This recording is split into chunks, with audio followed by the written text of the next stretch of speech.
The massive Imperial warship emerged from hyperspace at the edge of the Sol system, its dark metal hull gleaming under the distant sunlight. On its bridge, High Commander Marcus stood with his hands clasped behind his back, a smirk playing across his gray-skinned face. Another primitive world to add to the Empire's collection. At least, that's what he thought. Scanners show artificial structures on the third planet and its moon. High Commander, reported his sensor officer, and strange energy readings from the fourth planet as well. Marcus raised an eyebrow. 3 celestial bodies showing signs of civilization. Unusual, but nothing the Empire hadn't handled before. They had conquered 300 species across 1,000 years. This would be no different.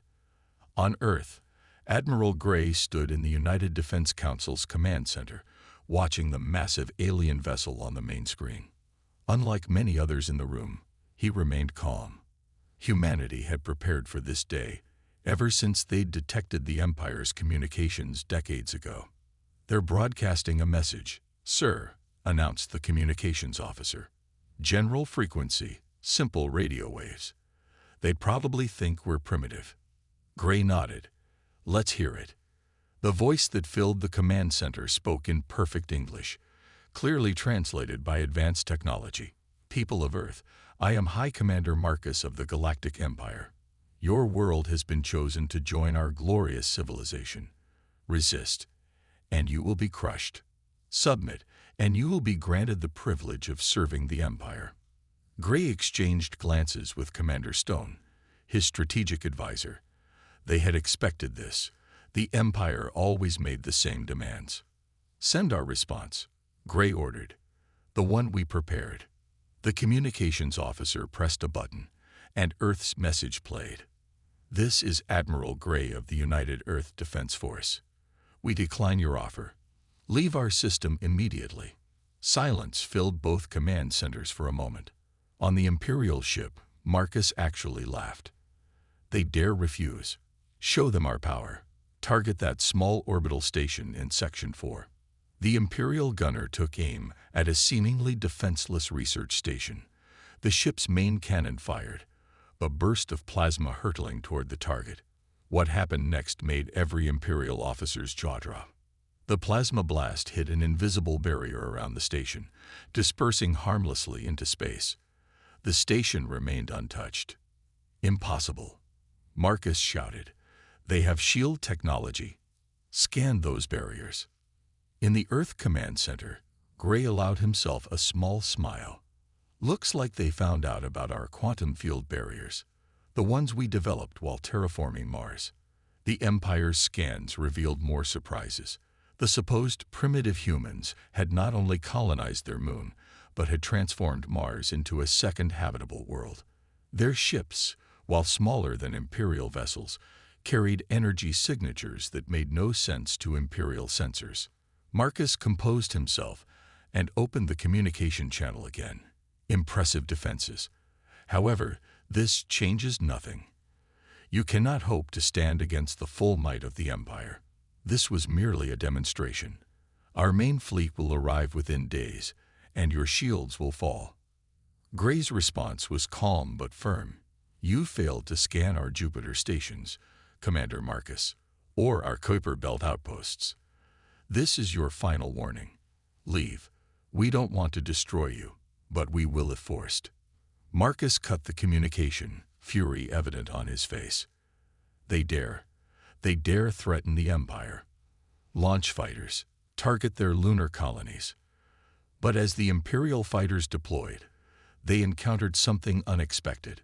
Small, agile ships emerged from hiding spots all around them. Human vessels, built for mining operations in the asteroid belt, but modified for combat. Before the Imperial pilots could react, half their squadron was disabled by precisely targeted mining lasers. In the Earth Command Center, Commander Stone watched the tactical display with satisfaction. "Should we show them what our Mars defense grid can do, Admiral?" Gray shook his head. "Not yet. Let them retreat and report back. Let them worry about what else we might have hidden in our system." The remaining Imperial fighters scrambled back to their carrier, and the massive warship began to pull away. On its bridge, Marcus gripped his command rail tightly, his pride wounded but his sense of superiority unshaken. As the Imperial ship disappeared into hyperspace, Gray looked at the tactical display showing humanity's defenses throughout the solar system. "We warned them," he said quietly. "What happens next is their choice." Commander Stone nodded gravely. "They won't listen, sir. They never do." "No," Gray agreed. "They never do. Alert all commands. We have 3 days at most before they return. It's time to show them why we warned them to run." Intelligence Officer Reed sat in her dimly lit office, surrounded by holographic displays showing Imperial communication intercepts. For the past 48 hours since the Empire's retreat, she had been analyzing every piece of data they'd gathered from the encounter. Something about their enemy's behavior bothered her. "Display Imperial battle tactics from previous conquests," she commanded. The computer brought up records that Earth had gathered over decades of secretly monitoring Imperial communications. As she compared them to the recent attack, a pattern emerged. Meanwhile, aboard the Imperial command ship Eternal Glory, High Commander Marcus was delivering his report to the Imperial War Council. His hologram stood before the 12 eldest admirals of the Empire's fleet. "These humans," he spat the word like it was poison, "have somehow developed shield technology and weapons we've never encountered. They've spread beyond their homeworld, terraformed a planet, and dare to threaten us." The council members murmured among themselves. Admiral Thane, the eldest, leaned forward. "In 1,000 years, no species has ever resisted us successfully. What makes these humans different?" Back on Earth, Reed rushed into the United Defense Council's emergency session. Commander Stone was just finishing his assessment of their defensive capabilities when she burst in. "Sir, I know their weakness," she announced, drawing all eyes in the room. Admiral Gray nodded for her to continue. Reed activated a holographic display. "The Empire hasn't faced a real challenge in centuries. Look at their battle formations, unchanged for over 500 years. Their weapons?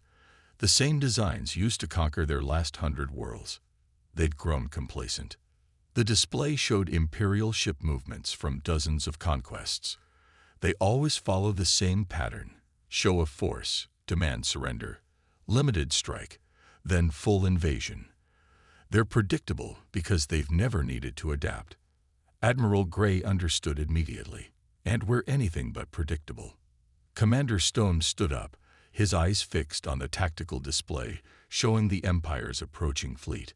"We've had to fight for everything we have. When we went to Mars, we had to develop new technologies just to survive. Every step into space made us stronger, more adaptable. In deep space, the Empire's main battle fleet dropped out of hyperspace at their rally point. 500 warships, each one larger than the vessel that had first contacted Earth. Grand Admiral Victor stood on his flagship's bridge, reviewing the battle plan, the same one that had worked for centuries. Back in the council chamber, Reed continued her analysis. "The Empire thinks their technology is superior because it's ancient and refined, but that's their mistake. Our technology is newer because we kept pushing forward. We built what we needed, not what tradition demanded." Gray turned to the council. "It's time to send them our final warning.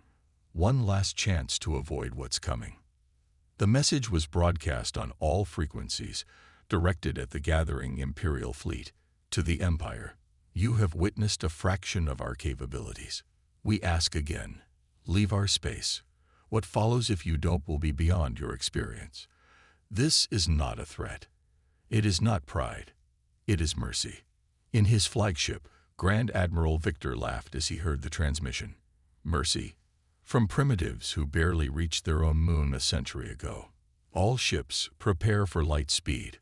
We'll show them the price of defiance." But Officer Reed's discovery had changed Earth's strategy. As the council meeting ended, Commander Stone approached Admiral Gray privately. "The Mars defense grid is ready," Stone reported, "and the Jupiter stations are in position." Gray nodded solemnly. "And the quantum weapon? Dr. Miller reports it's operational." untested on this scale, but operational.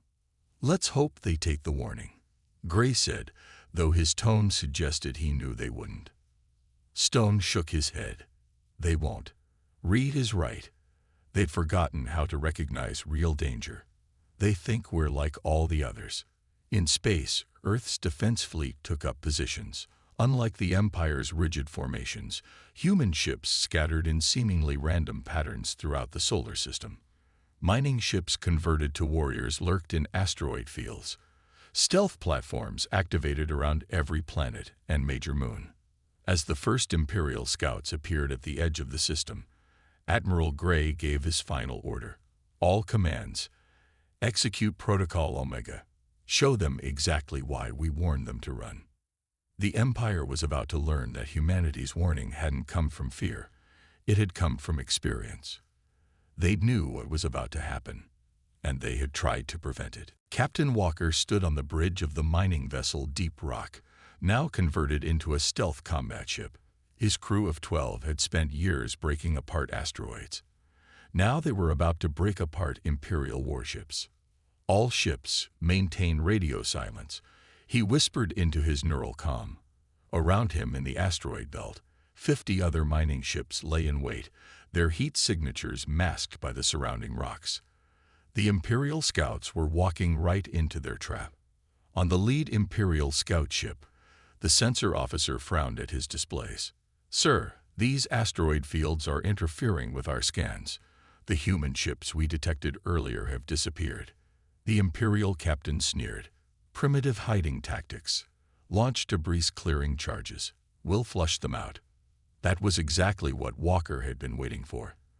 The moment the Imperial ships launched their charges, they revealed their exact positions. "Now," he commanded. Across the asteroid belt, mining ships powered up their industrial cutting lasers, tools designed to slice through solid rock. The beams, invisible in space until they hit their targets, struck the Imperial ships at precise angles. The Imperial captain barely had time to register what was happening. Mining lasers, recalibrated to target engine cores and weapon systems, carved through their shields. The Empire's defensive technology, designed to stop military weapons, had no protocols for industrial equipment. "How?" the Imperial captain screamed as his ship's engines died. "They're using mining tools." Walker's voice crackled across all channels. "Welcome to the asteroid belt. We've been preparing this playground for decades." Commander Stone watched the battle from Earth's command center, a satisfied smile on his face. "Report from Captain Walker, sir. First wave of Imperial scouts neutralized. Minimal damage to our forces." Admiral Gray nodded. "And their distress signals. Sent exactly as we planned. The main fleet will know their scouts encountered resistance, but not what kind." The Imperial response was predictable. Grand Admiral Victor, enraged by the loss of his scouts, ordered a full battle group into the asteroid belt. 20 warships, each capable of destroying a small moon, moved in tight formation through space. Walker watched them approach on his tactical display. Time to show them why miners make the best space fighters. Execute Pattern Sigma. The mining ships moved like they were dancing through the asteroids. Each crew knew every rock, every shadow, every blind spot in this region of space. They'd worked here for years, mapping every detail. Industrial towing beams, normally used to move asteroids, now grabbed chunks of space rock and hurled them at Imperial ships. Mining charges, designed to crack open mineral-rich asteroids, detonated against Imperial hull plating. Cutting lasers sliced through communication arrays and weapon systems. "This is impossible." Grand Admiral Victor raged as the reports came in. "They're using industrial equipment. Mining tools. How are they defeating our warships with mining tools?" The answer was simple, as Officer Reed had predicted. The Empire had optimized their defenses against military weapons, but had never considered civilian technology as a threat. Their shields couldn't stop tractor beams. Their armor, designed to deflect energy weapons, was vulnerable to industrial cutting tools. One Imperial ship after another went dark, their crews forced to abandon ship as life support failed. Not a single vessel was destroyed. The humans deliberately targeted non-essential systems, leaving the crews alive but helpless. Recovery ships are moving in, Walker reported to Earth Command. All Imperial crews will be retrieved safely, sending them back in escape pods with our message. In the command center, Admiral Gray read the message they were sending with the Imperial survivors. Your ships are disabled, not destroyed. Your crews are alive, not harmed. This is your final warning. Leave, or the next phase will be less merciful. Commander Stone studied the tactical display showing the disabled Imperial ships. They still don't understand, do they? They think this was our main attack force. Gray shook his head. No, they don't. They don't realize that these were just mining crews fighting in their spare time. Wait until they meet our actual military. In his flagship, Grand Admiral Victor received the reports from the surviving crews. His face darkened with rage and disbelief. Humans had defeated his ships with mining equipment. His pride demanded revenge, but a tiny voice in his mind whispered a warning. If this was what human miners could do, what were their soldiers capable of? He was about to find out. And he wasn't going to like the answer. Grand Admiral Victor stood before the massive holographic display showing his assembled fleet. 500 capital ships formed an arrow-shaped formation, ready to punch through the Sol system's defenses. After the humiliation in the asteroid belt, he had called in every available warship in the sector. The humans have had their fun with tricks and mining tools, he announced to his commanders. Now they face the true might of the Empire. No more games, no more warnings. We strike directly for their homeworld. On Mars, Dr. Miller ran her final checks on the planetary defense grid. What the Empire didn't know was that the entire planet was now one massive weapon. Years of terraforming had left them with technology that could control gravity, weather, and electromagnetic fields on a planetary scale. Mars defense grid at full power, she reported to Earth Command. Gravitational trap is primed, waiting for the Empire to take the bait. Admiral Gray watched as the Imperial fleet approached. Their formation was perfect, their numbers overwhelming, and they were headed exactly where Earth wanted them to go. They're following the most direct route to Earth, Commander Stone observed, right through the Mars orbital plane. Exactly as intelligence predicted. The Imperial fleet dropped out of light speed between Mars and Earth, their weapons already charging. Grand Admiral Victor allowed himself a smile. With this many ships, no planetary shield could hold. All ships, full power to forward batteries, he commanded. Show these humans what real warfare looks like. That's when Mars came alive. Dr. Miller activated the defense grid with 2 words: trap engaged. The entire Imperial fleet suddenly lurched as invisible forces grabbed their ships. The carefully hidden gravity generators across Mars's surface activated at once, creating a massive artificial gravity well. Ships designed for the vacuum of space found themselves pulled in multiple directions by forces they couldn't fight. What's happening? Victor demanded as warning alarms blared across his flagship. Why can't we break free? But the gravity trap was just the beginning. The terraforming systems that had been used to create Mars' magnetic field were repurposed into weapons. Massive electromagnetic pulses rolled across space, scrambling Imperial targeting systems and communications. Then came the storms. The same technology that had been used to shape Mars' atmosphere now created swirling vortexes of charged particles in space.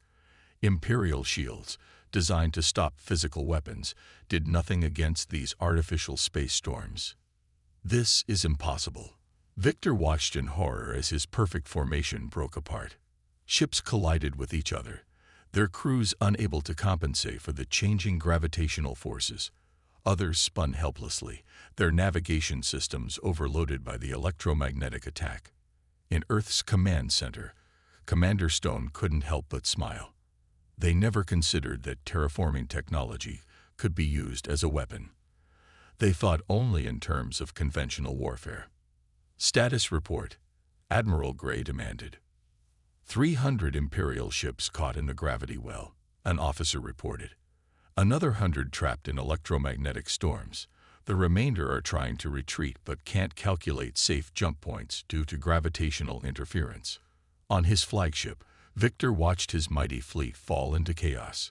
He had expected a battle.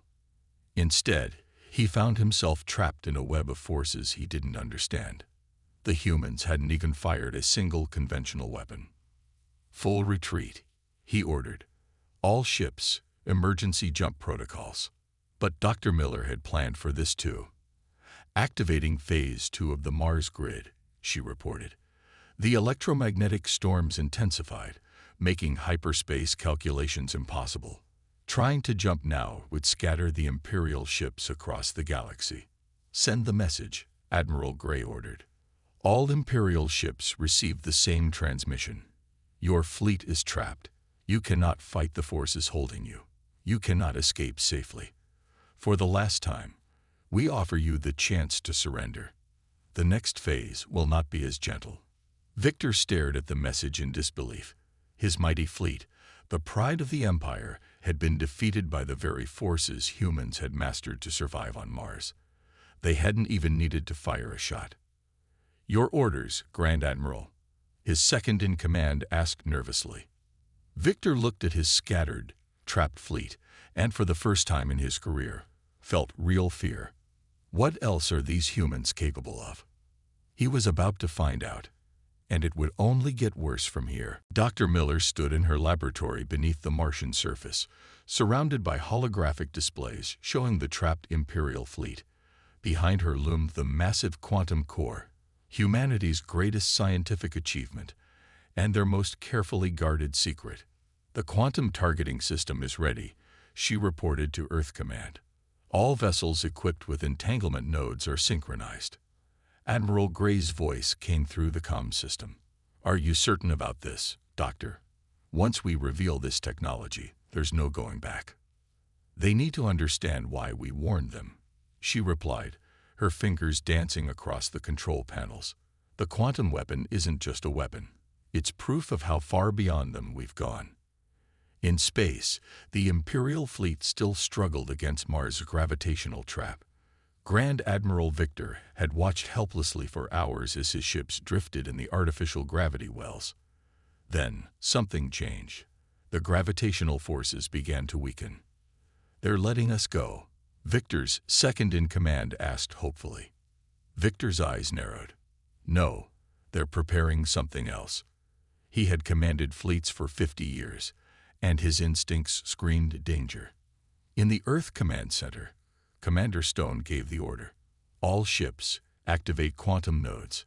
Dr. Miller, you may proceed with the demonstration. A dozen small human ships appeared from behind Earth's moon. They were tiny compared to the Imperial warships, each no bigger than a transport vessel. Victor almost laughed when he saw them. They send toys against us now, he sneered. All ships target those vessels. Show them what real weapons can do. The Imperial ships opened fire, their energy weapons lighting up space with destructive power. But something impossible happened. The beams passed straight through the human ships as if they weren't there. How? Victor demanded. Check the targeting systems. Systems are working perfectly, sir, his weapons officer reported. We just can't hit them. Dr. Miller's voice came across all channels.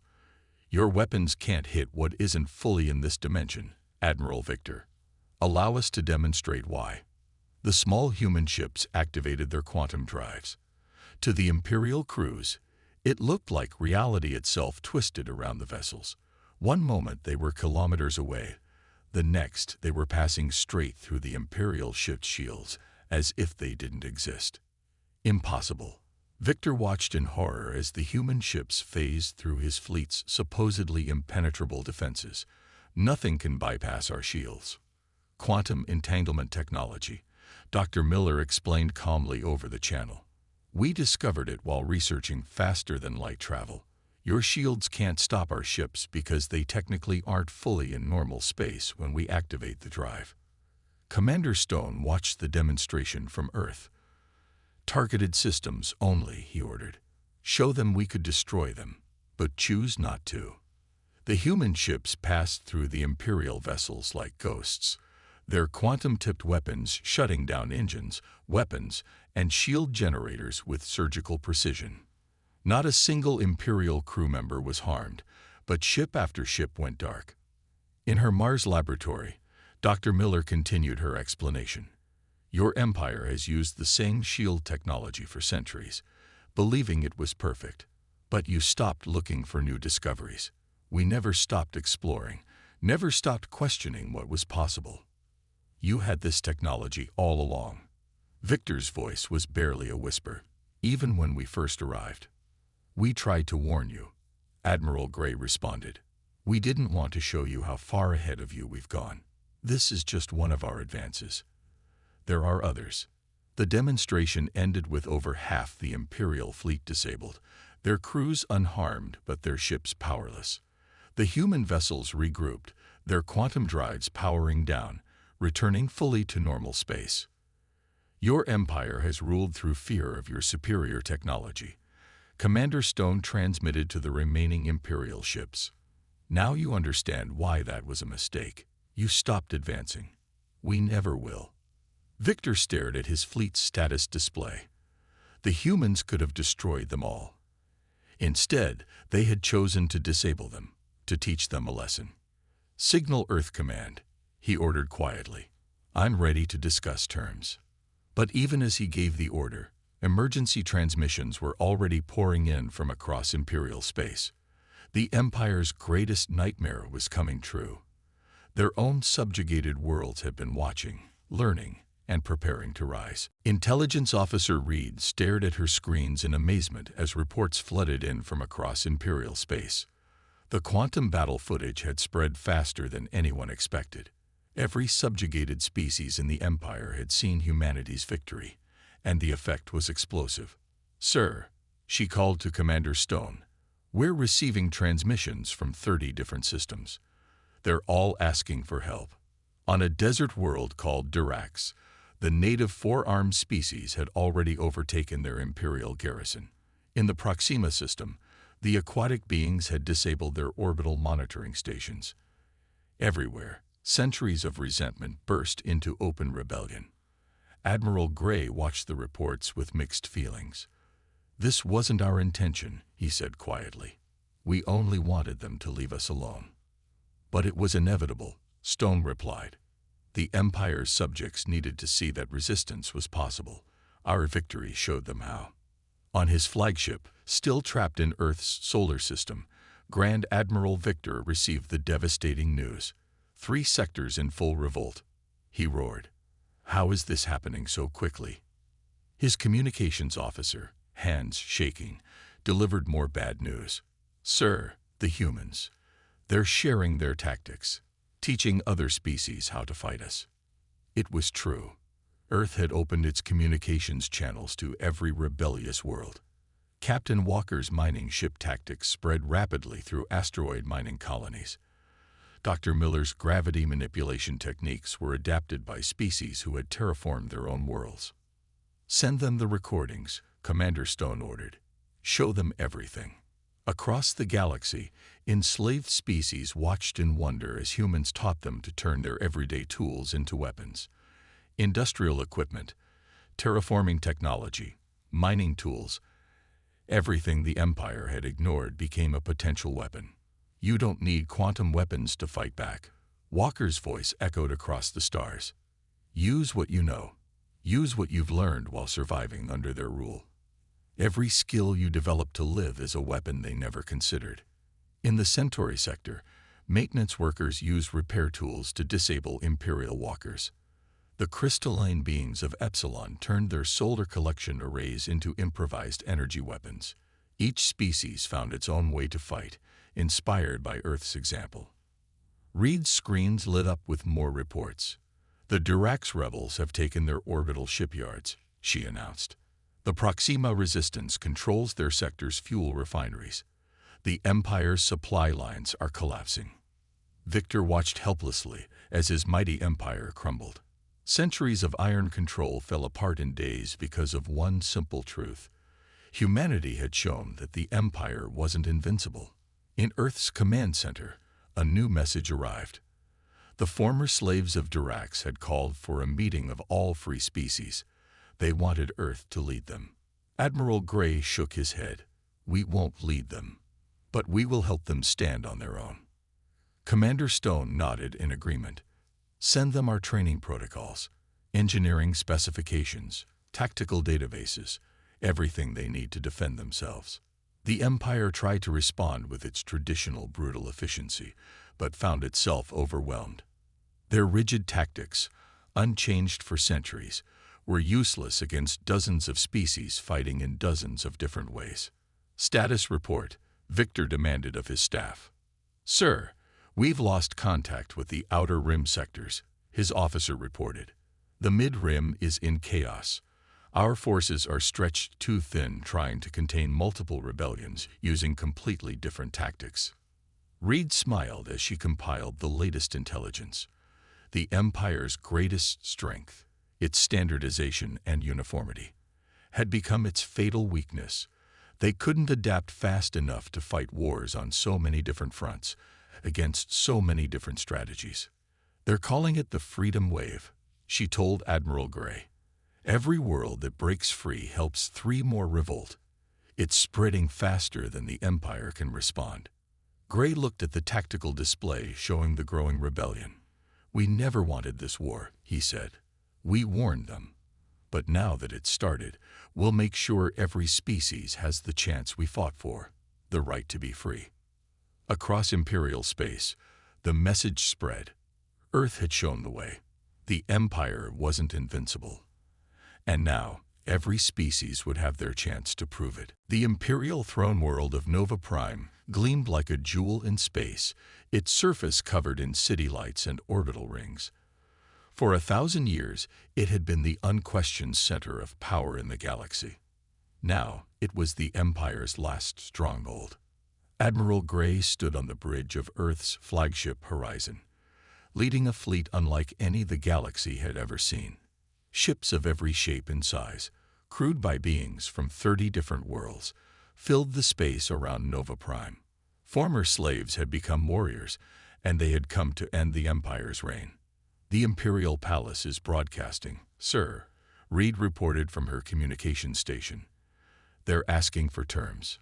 In the Imperial Palace's grand throne room, the Council of 12 sat in silence. Their mighty empire had crumbled in less than a month. Every attempt to fight back had failed. The humans and their allies had simply adapted faster than they could respond. We should have listened to their warning, one counselor whispered. They tried to tell us. On the Horizon's bridge, Commander Stone reviewed the tactical display. Their remaining fleet is standing down. Defense stations are powering off. They're actually surrendering. Gray nodded. Send the terms we discussed. The terms appeared on screens across Nova Prime. Complete freedom for all conquered worlds. The dismantling of the Imperial military. And most importantly, the creation of a new Galactic Council where all species would have equal representation. In the throne room, Grand Admiral Victor, recalled from his defeat at Earth, read the terms with surprise. They're not demanding reparations. No punitive measures. No occupation. The human response came quickly. We don't want to rule you. We never did. We only wanted to be left alone. Now we want to make sure no species ever faces conquest again. Dr. Miller, who had come from Mars to witness this moment, stood beside Admiral Gray. The quantum core readings confirm it, she said. They're deactivating their weapons. It's really over. Gray looked out at the assembled fleet of former slaves and rebels. It's not over, he corrected her. It's just beginning. Building peace is harder than winning war. The next day, representatives from every freed world gathered in the Imperial Palace's Great Hall. The Council of 12, stripped of their military power but allowed to represent their species, watched in amazement as their former slaves took seats as equals. The galaxy needs a new way forward. Admiral Gray addressed the gathering. Not through force, but through cooperation. Not through fear, but through mutual respect. Commander Stone added, "Each of you fought differently, used your unique knowledge and skills to win freedom. That diversity of thought and approach is the greatest strength any civilization can have." The first session of the new Galactic Council lasted 3 days. Species that had been enemies under Imperial rule found common ground.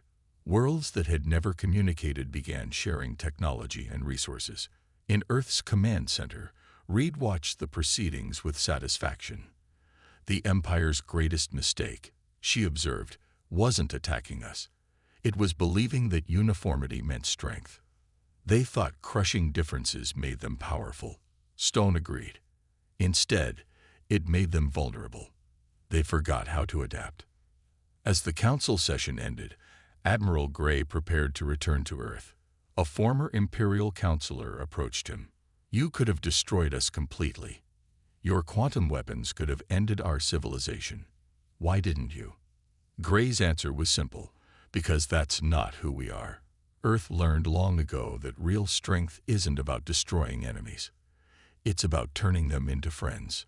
The counselor was quiet for a moment. "You warned us to run," he said finally. "Now I understand. Not because you feared us, but because we knew what would happen if you forced us to fight." Gray finished. "Sometimes the most merciful act is a warning, even if you know it won't be heeded."